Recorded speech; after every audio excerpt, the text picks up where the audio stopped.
नमस्कार, आप देख रहे सिटी पोस्ट लाइव। मैं हूं रिया रजुक। बिहार में विधानसभा चुनाव की तैयारी जोरों पर है। बस ठीक उसी बीच चुनाव आयोग ने मतदाता सूची को अपडेट करने का अभियान शुरू कर दिया। जी हां, लेकिन इस कवायद पर अब सवाल खड़े हो रहे हैं और वो भी सीधे सीधे साजिश के आरोप के साथ। इस पे बातचीत करने के लिए हमारी सहयोगी मुस्कान प्रत्युष मौजूद है।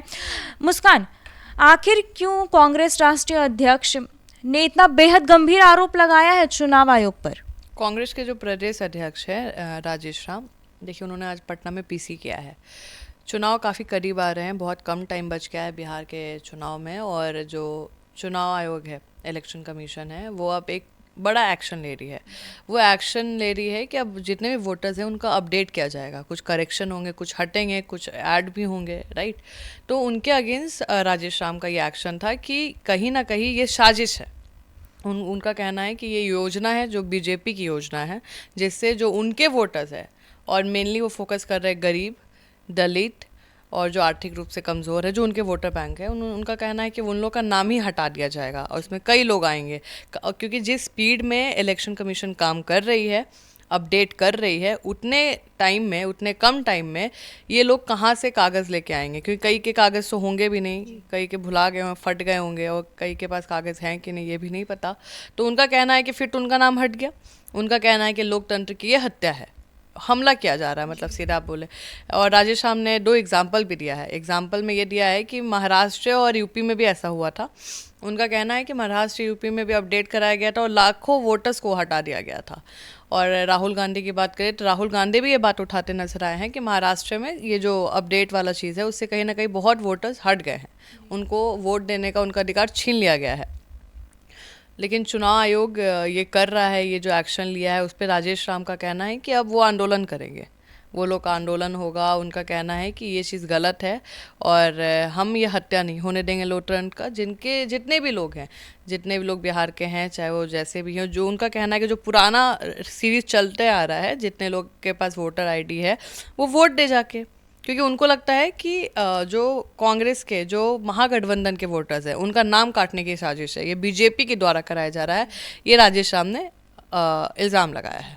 जी, जिस तरह से राहुल गांधी जी ने कहा था लोकसभा में, खड़गे साहब ने राज्यसभा में, कि जातीय जनगणना करा के रहूंगा।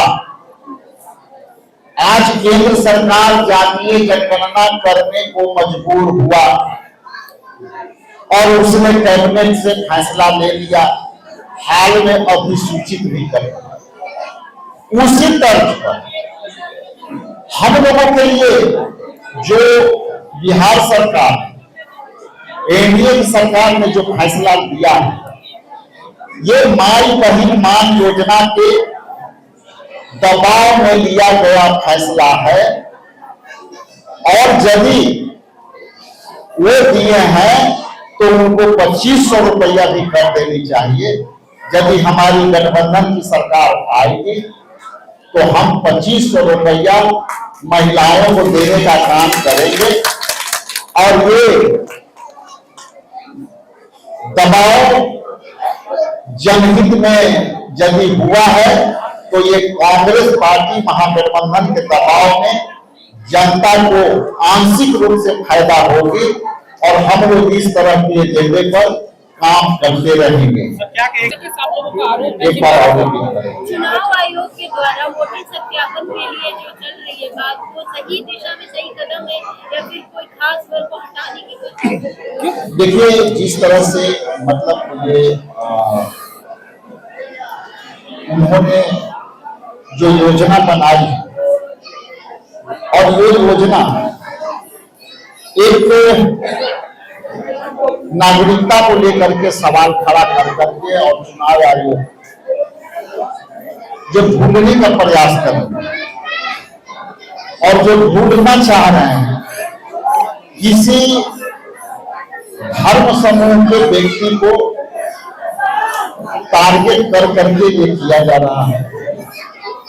चुनाव आयोग को निष्पक्षता से काम करने की आवश्यकता है। और जब महाराष्ट्र के मुद्दे को ले और उसके बाद फ्लोटिंग वोटर जिस तरह से महाराष्ट्र के चुनाव में देखने को मिला, इससे साफ मंशा स्पष्ट हो जाती है कि चुनाव आयोग जब निष्पक्षता से काम किया होता तो शायद आपकी ये सवाल उठाने की जरूरत नहीं है। इसलिए कहीं ना कहीं जो आप सवाल उठा रहे हैं कि सीमा पार से लोग यहां आकर के बसे हैं, तो इसकी मूल्यांकन चुनाव के समय क्यों, इसकी समीक्षा चुनाव के समय क्यों, ये अपने आप में यह साबित करती है कि कहीं ना कहीं ये जो निर्णय है चुनाव आयोग को, ये चुनाव से जोड़ करके लोग देखेंगे और चुनावी वर्ष में जब इस एजेंडे को लाएंगे तो कितने लोग को आप बाहर करेंगे, वोटिंग के अधिकार से वंचित करेंगे, इसकी पैमाना ट्रांसपेरेंसी नहीं दिखती। इसलिए जब भी ये काम करना था तो आपकी सरकार है, आपकी गठबंधन की सरकार है और इसको आप 2 साल 4 साल पहले करा दिए होते तो चुनाव आयोग संदेह के घेरे में नहीं होता। इसलिए चुनाव आयोग को ये संदिग्ध जो निर्णय है इसको सरकार पीछे से काम कर रही है। इसलिए आने वाला समय में इनकी सवाल वाजिब होता है कि ये सवाल आखिर बार बार चैनलों के माध्यम से पूछा जा रहा है, इसके मतलब इस सवाल पर सवाल है। बहुत बहुत विधानसभा चुनाव इतना नजदीक आ रहा है तो उस बीच इस चुनाव आयोग ने अपडेट करने का फैसला लिया, इस पर क्या कहेंगे? देखिए, चुनाव आयोग के द्वारा भी बताया गया था कि इसका रीज़न क्या है। चुनाव आयोग का कहना है कि जो लिस्ट है, जो पहले के वोटर लिस्ट है, उसमें ना कई घुसपैठी घुसे हुए हैं, बांग्लादेशी घुसपैठी। उनके पास आधार कार्ड भी है, आप बहुत सुनते होंगे घुसपैठी है, और जनरली बांग्लादेश के लोग यहाँ आते हैं या अगल बगल नेबरिंग कंट्रीज से आप देख लीजिएगा तो आते हैं और इंडिया का आधार कार्ड लेके चल रहे हैं, वोट भी दे रहे हैं इंडिया में, आप समझ रही हैं, और यहाँ के नागरिक है नहीं। तो उनका कहना है कि वो चीज़ करेक्ट करने के लिए कई लोग फर्जीवाड़ा बनवाए हुए हैं, अपना गलत नाम बना हुआ है, नाम किसी और का है, वोट कोई और देता है। मतलब ये उनका कहना है कि हम उसको जो फॉल्स एलिगेशंस है, जो फॉल एक्यूजेशन है, जितने लोग हैं गलत उनका नाम हटा देने का है। चुनाव आयोग इस पर काम कर रही है। चुनाव आयोग का कहना है कि अगर भाई वोटर्स सही हैं तो उनके पास फिर से सारे डॉक्यूमेंट होंगे, सारे डॉक्यूमेंट वो प्रूफ के वापस ले आए, वो सारा कुछ वेरीफाई कर रहे हैं। अब एक एक चीज़, कौन कितने वोटर्स हैं, कहाँ से वोटर्स हैं, कितने जाति हैं, क्या है, एवरीथिंग, सब कुछ। तो राजेश राम ने भी यही बोला था कि जाति जनगणना के बाद पता चल रहा है कि जो दलित है या जो भी वोट बैंक है कांग्रेस, मतलब महागठबंधन का आप लेके चलिए, वो काफ़ी ज़्यादा है, ठीक है। तो उनका कहना है कि वो जो हमारे वोटर्स हैं, जो काफ़ी ज़्यादा इम्पॉर्टेंट रोल प्ले करने वाले हैं बिहार विधानसभा चुनाव में, वो कहीं ना कहीं हटा दिए जाएंगे, ठीक है, चुनाव के पहले हटा दिए जाएंगे, क्योंकि महाराष्ट्र और यूपी में ऐसा हुआ था। तो इसको लेकर ये चीज़ है कि अभी चुनाव आयोग इस पर रुकने वाला तो है नहीं, चुनाव आयोग ने काम शुरू कर दिया है। अब कितने लोग के नाम हटते हैं, कितने लोग के नाम जोड़ते हैं, ये तो देखने वाली बात होगी। और ये तो सब कुछ पेपर पे होगा, ऐसा नहीं है कि ये अपने मन से चुनाव आयोग लेके आएगा, उनको सब कुछ प्रूफ रखना होगा, इसका क्यों हटाया, इसका क्यों ऐड किया, राइट। तो राजेश राम का बस यही है कि उनका कहना है कि जो युवा हैं, जो गरीब हैं, जो मजदूर हैं, जो दलित हैं, जिनके पास कागज़ नहीं है, अब उनका नाम हटा दिया जाएगा। मतलब वो अब कभी वोट नहीं देंगे, मतलब आज नहीं हो रहा है तो कल भी तो वो पेपर नहीं आ पाएंगे।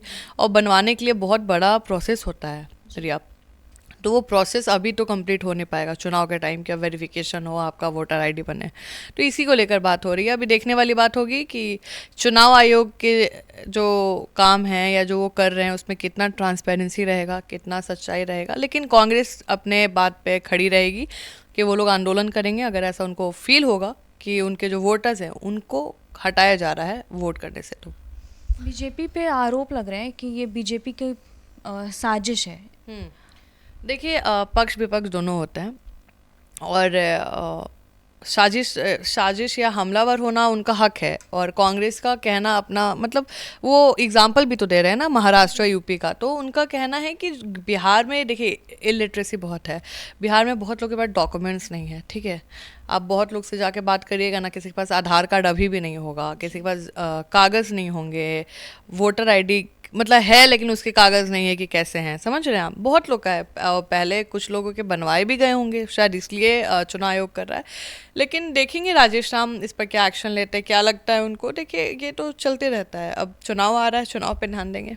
क्या वाकई मतदाता सूची में बदलाव के नाम पर किसी खास वर्ग को निशाना बनाया जा रहा है, या फिर ये सिर्फ राजनीति शोर है जिसका मकसद जनता को भ्रमित करना है? हकीकत क्या है यह आने वाले समय में साफ होगी, लेकिन एक बात तो तय है, लोकतंत्र की असली ताकत उसके मतदाता में है, और अगर वही कमजोर कर दिए जाए तो सवाल सिर्फ चुनाव का नहीं पूरे सिस्टम पर उठता है। तो ऐसी तमाम जानकारी के लिए बने रहे हमारे साथ और देखते रहे सिटी पोस्ट लाइव। तब तक के लिए धन्यवाद।